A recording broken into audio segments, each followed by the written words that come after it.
Bible study with Israeli ambassador. 여러분 안녕하십니까? 김창수입니다. 매주 토요일 이 시간 아키바 토르 주한 이스라엘 대사님을 모시고 성경 공부하는 시간 갖고 있습니다. 성경 공부 사이사이에 이스라엘의 문화나 역사 그리고 지리 등에 대해서도 말씀 나누고 있습니다. Hello, Ambassador Tor. Welcome back to the show. 안녕하세요. Shalom, 창수. Shalom to you too. It's great to see you again. Well, today we're going to talk about Tower of Babel. That is right. Last time I really enjoyed doing the show with you. We talked about Noah. Noah means comfortable. Noach. Yes. Well, I'm not there yet. No, but you're moving quickly. Thank you. And it also means rest. It means rest. It means comfort. It means... That led us to our whole discussion about what kind of person was Noah.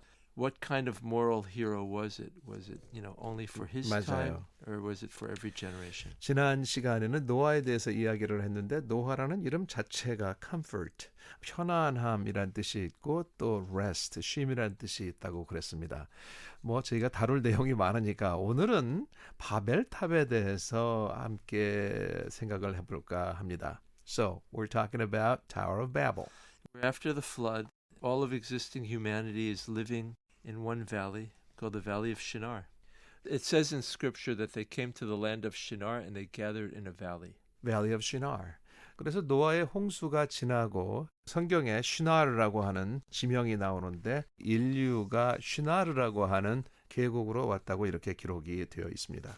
I mean, it's Tower of Babel, in Hebrew Bavel, which is the name for Babylon. So we're talking about ancient Babylon. 그래서 바벨탑이 히브리어로는 Tower of Babel이거든요. 그래서 히브리어 바벨이라고 하는 말이 우리 성경에 나오는 바벨론이라는 국가예요. 유다를 멸망시켰던 바벨론이 바로 이 바벨론입니다. The ancient Jewish commentator Rashi, he asked the question, what language were they talking? I mean, they were talking one language. 맞아요. 고대 유대의 학자 라시라는 분이 계셨는데 중세 학자 이분이 그렇다면 바벨탑 하면 이게 여러분들도 들으셨지만 하나님께서 이들이 하나의 언어를 쓰므로 이런 문제가 일어나는구나. 그래서 나 혼동시켜버려야겠다. 그들이 헷갈리게 만들어버리겠다. 하지 않았습니까? 이 라시가 묻기를 What language are we talking here? 그래서 이 라시라는 분이 이 사람들이 그러면 하나의 언어를 갖고 있었다는 이야기인데 그 언어가 무엇이었을까? 라시라고 하는 학자의 견해는 그게 바로 히브리어였다는 것입니다. Scripture doesn't say. 물론 성경에는 나와 있지 않아요. But sometimes as a diplomat, I think, what would my job be like? How much easier would my job be if the whole world spoke Hebrew? 그래서 우리 대사님은 외교관으로서 전 세계가 히브리어만을 쓴다면 의사소통이 얼마나 쉬울까 하는 생각을 해보셨다고 그래요? Countries that share the same language, they share an understanding. 어떤 나라든지 한 언어로 이야기하고 소통을 하면 이해가 쉽겠지요. Winston Churchill used to talk about the alliance of the English-speaking peoples. 영국의 수상을 전해줬던 윈스턴 처칠도 영어를 쓰는 국가들 간의 공통의 가치에 대해 이야기하곤 했습니다. But countries like Israel and Korea, we're the only ones who speak our own languages. 맞아요. 이스라엘은 이스라엘만이 쓰는 히브리어가 있고 우리 대한민국은 또 한국인들 많이 쓰는 고유의 한국어가 있어요. That's right. Korea speaks Hangul. 맞아요. Only Korea speaks Hangul. 진짜 한국어는 한국 사람들만이 하지 않습니까? 그런 면에서는 we got something in common. That's right. Somehow, when you speak one language, you understand each other in a way that translation just doesn't meet it. Right. 가령 이스라엘 사람이 히브리어로 소통하고 한국인들이 한국어로 소통을 한다면 그 어떤 번역을 하거나 통역을 하거나 해서 소통을 할 수 있는 것과는 비교가 안 되겠죠. So then the question becomes, okay, let's say they were talking Hebrew. We don't know if they were talking Hebrew. But what were they saying? 이제 이렇게 나오는 거예요. 저 사람이 지금 무슨 말을 했지? Scripture says that they were speaking some words or few words. 성경에 보면 이 사람들이 몇 마디 말을 했다고 나와 있습니다. The King James translates it a few words. They were speaking a few words. 킹 제임스 버전에 보면 이 사람들이 몇 마디를 했다고 되어 있습니다. But in Hebrew, it sounds more like united words or one kind of word. They 그런데 had like one purpose. 그런데 히브리어로 보면 하나의 목적을 뜻하는 말을 했다고 합니다. But what was it? What were they saying? 그렇다면 그 내용은 무엇이었으며 이들이 과연 무슨 말을 했을까요? In the Jewish tradition, we have two different ideas about what they were saying, why they wanted to build this tower. 그 유대의 전통에 보면은 두 가지를 생각해 볼 수 있는데요. 이들이 과연 왜 이 바벨탑을 지으려고 했는가? First explanation is that they wanted to go up to heaven to make war on God. How dare. How dare. 첫 번째는 이런 견해입니다. 이들이 하나님과 한번 다투어 보겠다 하는 목적으로 하늘까지 가자는 목적으로 바벨탑을 짓는 것입니다. Well, they wanted to go up there and they Well, wanted to defeat the creator. Right. They weren't just going there to have tea. Sure. 그냥 가서 뭐 친교하고 그냥 가서 어떤 평화의 목적으로 가는 게 아니라 하나님하고 한번 겨루어 보겠다, 다투어 보겠다 하는 목적으로 하늘까지 가자는 목적으로 바벨탑을 짓는 것입니다. But according to this explanation, we understand very well why God has to end this. It's just an act of rebellion. 하나님께서 보시기에는 이게 감히 이것은 반발이거든요.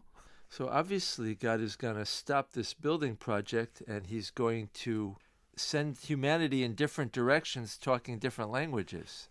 그래서 하나님 보시기에 이것들을 가만 놔둬서는 안 되겠네. 감히 뭐 바벨탑을 지어서 여기까지 올라온다고 뭐 그렇게 보시지 않았겠습니까? 그래서 이것은 멈춰야 되겠다. 얘들이 아무래도 하나의 언어를 쓰기 때문에 이들이 의사소통을 하고 나쁜 생각을 하는구나 라고 생각을 하시고 이제 흩어놓게 되시는 것이지요. But the rabbis give a second explanation as well. 그래서 이 레바이들이 By the way, usually when they give a second explanation, it's because they are not satisfied with the first. 두 번째 설명을 하는 사람들은 첫 번째에 동의할 수 없어서 이런 의견을 내는 것입니다. They said that humanity was worried that the heavens would fall down, that there would be another flood. 그래서 이 레바이들이 그러다가 하늘이 무너지게 되면 또 홍수가 올 것이고 또 우리는 멸망을 겪게 된다. 이런 의미에서 아마 하늘까지 탑을 세워서 떠받치려고 이렇게 바벨탑을 지은 견해를 가졌다는 것이죠. They wanted to build a tower to support the heavens. 그래서 바벨탑을 지어서 하늘까지 이르게 해서 하늘이 무너지지 않도록 떠받치게끔 그런 의도로 지었다고 보는 견해가 있다는 거예요. But this explanation is a very different picture of what was going on in the valley. 그런데 이 설명은 사실 그 아까 시나르 밸리에서 있었던 상황과는 거리가 있습니다. 네, 오늘도 이렇게 해서 바벨탑 이야기를 나눠봤습니다. 바벨탑, 바벨이란 말이 바벨론이었군요. 시나르 반도에 대해서도 이야기했었고 또 바벨탑을 왜 이들이 건설하려고 했는가. The first language was Hebrew. Could be. Could be, yes. And and then we had two explanations. One is that it was an act of rebellion. 맞아요. 하나는 정말 하나님이 보시기에 이들이 반항을 하는 거구나 나한테 그런 내용이었었죠. 다른 하나는 그것에 동의할 수 없으니까 또 하나는 they want to build it as a support. Well, that's the second explanation. Right. And that it's kind of like defense, which 맞아요. then beckons the question, which we'll talk about next week. Sure. Why did God scatter them? 네, 다음 우리 그 토요일 날 이야기를 이어서 해야 될 것 같아요. 시간이 참 빨리 가요. Time flies when you're having fun. 네, 여러분 오늘도 아키바 토르 주한 이스라엘 대사님을 모시고 바벨탑에 대해 이야기 나눠봤습니다. 오늘 방송 들으시고 청취 소감이나 의견을 휴대폰 문자 샵 1069 단문 50원, 장문 100원에 유료 문자로 보내주시기 바랍니다. 여러분의 많은 참여를 기대하겠습니다. 방송가족 여러분, 저는 다음 토요일 이 시간 대사님 모시고 다시 찾아오겠습니다. Ambassador Tor, thank you so much for being with us today. Shalom lecha chunks. Thank you. Same to you. I wish you a great Shabbat. See you next time. See you next time. 네, 여러분 고맙습니다. 안녕히 계세요.